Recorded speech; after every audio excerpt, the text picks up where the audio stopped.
Betul. Selamat pagi kepada Bapak Manajer. Pagi. Hari ini saya sudah berada di Koperasi Makasidi Utama dengan Bapak Manajer Iwayan Suarga.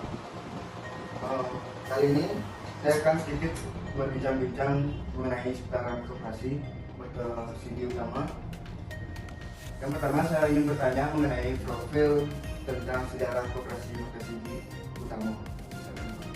Baik, koperasi kita ini pada awalnya berdiri itu atas rapat bandar. Setelah rapat bandar dibentuk panitia tahun 2016 bulan Juni 2016 bulan Juni untuk panitia kesepakatan dari warga Banjar, karena ini koperasi ini atas nama Banjar cukup terjadi ya. Jadi itu untuk ada 9 orang yang menjadi panitia. Sekarang kita jadikan dia sebagai pramakasa, artinya pendiri koperasi. Dan pada kesempatan itu disuruh untuk membentuk kepengurusan manajemen, dan ditunjuklah pengurus, pengawas. Pengurus ada 3, pengawas ada 3. Sebagai penasihat itu di Kerjaan Banjar bersama kepala kewilayahan Banjar Hukum. Jadi pada tahun itu berdiri 2016, kemudian 2018 kita mulai usulkan untuk badan hukum, kemudian badan hukum keluar tepatnya tanggal 6 Desember 2019, hampir setahun, kemudian keluar atas persetujuan dari Kementerian Hukum dan HAM. Kemudian langsung kita urus izin operasionalnya, NIP-nya, nomor induk berusaha, itu semua lengkap pada akhir Desember 2019, tanggal 6 itu kita sudah proses tanggal 6 Desember. Jadi sekarang koperasi kita sudah beranggotakan 500 ya, 517 kalau tidak salah, 517. Kemudian itu terdiri dari anggota biasa dan anggota luar biasa. Kalau anggota biasa kita itu adalah anggota dari warga Banjar Hukum, semua warga Banjar Hukum. Itu mencakup 450 orang warga Banjar itu. Sedangkan anggota luar, karena kita kan bergerak sifat dari prinsip koperasi itu mengandung keanggotaannya sukarela, kemudian itu harus keluar dari anggota juga supaya dia dapat meminjam, menjadikan dia anggota. Pertama kita jadikan calon anggota, kalau dia mengajukan kredit, kemudian lanjut menjadi anggota, tapi statusnya anggota luar biasa. Anggota luar biasa dia dapat menikmati pelayanan dari koperasi, misalnya pinjam, kalau dia menabung boleh, seperti itu. Jadi begitu. Tapi kalau anggota itu biasa, itu dari warga Banjar itu ada kelebihannya. Di samping ya kelebihannya, di samping dapat SAU juga dapat sembako biasa akhir tahun. Kemudian bantuan santunan kematian juga kita berikan. Kalau santunan kematian itu semua warga Banjar. Kemudian tahun ini kita sudah bangun gedung. Awalnya kita berdiri di Banjar, artinya salah satu kita pakai kantornya Banjar, wilayah Banjar kita berdiri. Sekarang kita sudah berdiri gedung sendiri, kita sudah bikin gedung sendiri itu sekitar 500 jutaan menghabiskan biaya. Sekarang sudah jadi ya, nanti bisa diperlihatkan isi gedungnya semua sudah ya. Jadi begitu. Jadi itu dulu sedikit sejarahnya. Memang kepanitiaan dulu dibentuk oleh warga Banjar, oleh hasil rapat galungan itu bentuk panitia. Kemudian baru panitia itu membuat rambu-rambu untuk membangun koperasi. Baik, itulah perkembangan Koperasi Makasidi Utama dari sejak berdirinya pada tahun 2016 bulan Juli yang beranggotaan sejumlah sekitaran 517 anggotanya. Baik, selanjutnya ini saya akan menanyakan kepada Bapak Manajer. Yang pertama itu, apakah Koperasi Makasidi Utama sudah melakukan digitalisasi Baik, kalau digitalisasi kita belum ya. Nah, kenapa kita belum? Karena kita kan baru berdiri, kemudian memang ada status kita mau ke arah ke sana. Digitalisasi mungkin terbentuk kesepakatan lagi antar pengurus karena kita sudah sampaikan di pengurus, artinya ditunda dulu. Sebenarnya program ini sebenarnya 2020 sudah masuk sebelum program digitalisasi itu. Pemikiran pengurus itu pertama warganya terbatas banyak, tetapi rasanya masih dikaji dulu digitalisasi. Tetapi sebenarnya digitalisasi menurut yang ini lebih bagus kita laksanakan karena kita akan rekrut tenaga anggota muda-muda banyak warga kita itu.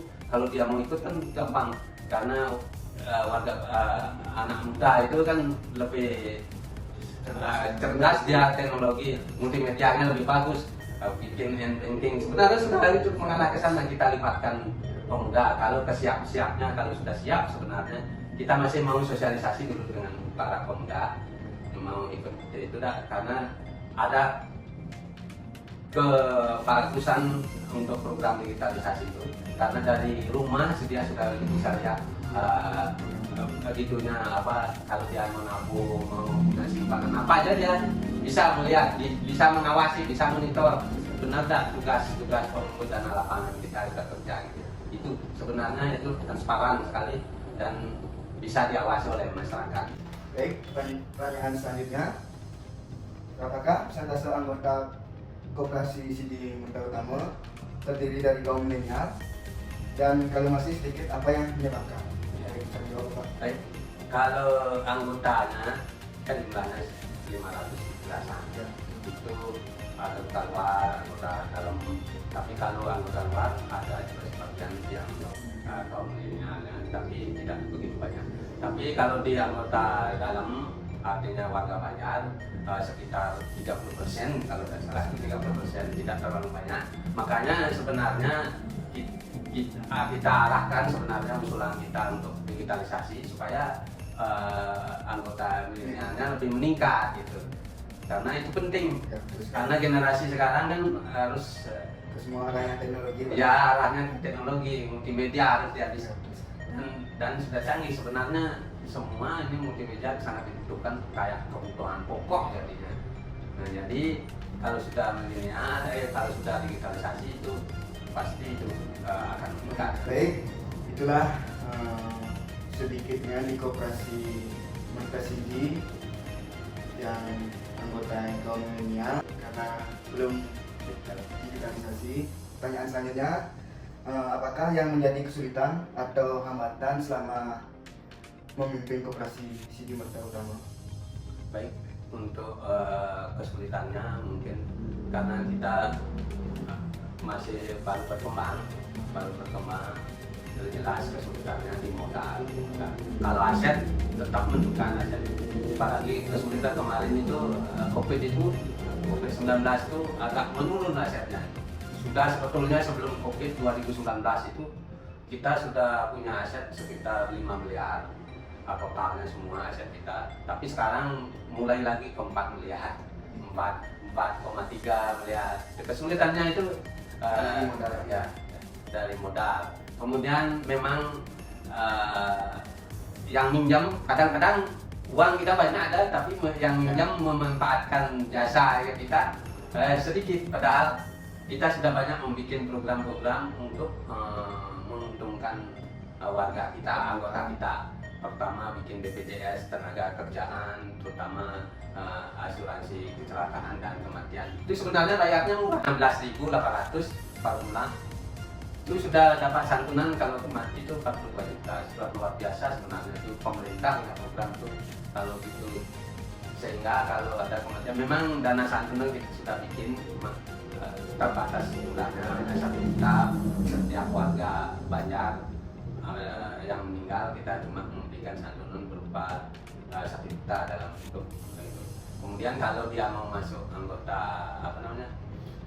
anggota BPJS itu lebih besar jadinya santunan. Kemudian itu sebetulnya untuk mencegah kredit, artinya siapa tahu, kita tidak tahu begitu dia pinjam tiba-tiba meninggal kan bisa klaim asuransi itu bisa untuk menutupi utangnya itu, karena koperasi ini tanggung renteng sebenarnya, tanggung renteng. Nah, tapi kan kadang-kala keluarganya tidak mau tahu, bukan saya yang minjam bukan itu. Akhirnya kalau semua anggota mau masuk ke BPJS, kita bisa menjaga kredit itu, paling tidak mengamankan keuangan kita, aset-aset kita. Kalau sudah dipinjam tidak pas meninggal kan bisa itu kita alihkan untuk pergantian kreditnya gitu ya. Baik, itulah hambatan yang dirasai oleh pimpinan Koperasi Mertasidi. Baik, itulah wawancara saya kepada Bapak Manajer mengenai Koperasi Mertasidi. Tadi sudah dijelaskan beberapa profil, terus perkembangan koperasi, keanggotaannya. Baiklah, mengenai Koperasi Mertasidi sekian yang bisa bawakan mengenai Koperasi Mertasidi. Saya tutup dengan promosi.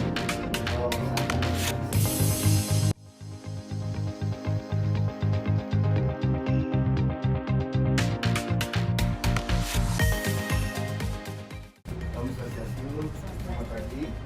Baik, di sini saya sudah bersama salah satu pegawai Koperasi Mertasidi, yang dimana saya akan bertanya mengenai pesan dan kesan Ibu menjadi karyawan di Koperasi Mertasidi Utama.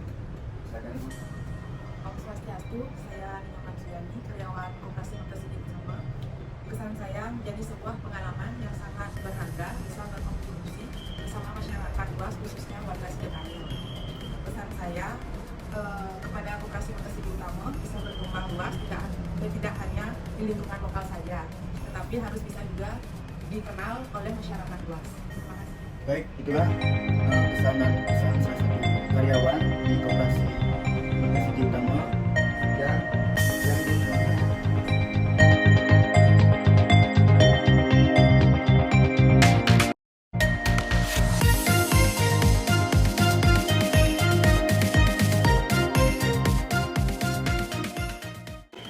Saya sudah bersama salah satu anggota dari Koperasi Mertasidi. Di sini saya akan menanyakan kepada Ibu sebagai anggota Koperasi Mertasidi bahwa pelayanan apa yang didapatkan di Koperasi Mertasidi Utama. Baik, yang pertama pelayanannya sangat bagus dan memberikan bunga yang rendah. Selain itu, kita memberikan pinjaman bagi warga yang selain di lingkungan desa sekitarnya. Peran saya sebagai anggota di Koperasi Mertasidi Utama, yang pertama agar staf dan karyawan Mertasidi Utama bisa memberikan pelayanan yang lebih baik lagi dari yang sebelumnya. Yang kedua, agar bisa anak-anak muda di luar sana untuk diajak ikut serta dalam bergabung di Mertasidi Utama untuk menabung atau memiliki deposito karena semestinya yang dikasih agar bisa lebih maju dan semakin jaya. Baik, itulah harapan dan pelayanan yang didapatkan oleh salah satu anggota aktif dari Koperasi Mertasidi Utama. Sekali lagi saya ucapkan